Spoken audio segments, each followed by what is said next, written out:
ദൈവനാമത്തിന് മഹത്വമുണ്ടാകട്ടെ. യേശുവിൽ സ്നേഹമുള്ളവരെ, റോമാക്കാർക്ക് എഴുതിയ ലേഖനം 12-ാം അധ്യായം 12-ാം വാക്യം: പ്രത്യാശയിൽ സന്തോഷമുള്ളവരായിരിക്കുവിൻ, ക്ലേശങ്ങളിൽ സഹനശീലരായിരിക്കുവിൻ, പ്രാർത്ഥനയിൽ സ്ഥിരതയുള്ളവരായിരിക്കുവിൻ. ഹല്ലേലൂയ. സ്നേഹമുള്ളവരെ, നമ്മുടെ ജീവിതത്തിൽ ദുഃഖങ്ങളും ദുരിതങ്ങളും ക്ലേശങ്ങളും കഷ്ടപ്പാടുകളും ഉണ്ടാകുമ്പോൾ അതെല്ലാം പ്രത്യാശയോടുകൂടി സഹിക്കുവാനും പ്രാർത്ഥനയിൽ സ്ഥിരതയുള്ളവരായിരിക്കുവാനും നമുക്ക് സാധിക്കണം.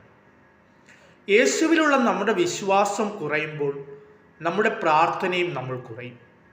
പ്രാർത്ഥന കുറഞ്ഞാൽ നമുക്കറിയാം, പാപം നമ്മിൽ ശക്തി പ്രാപിക്കും.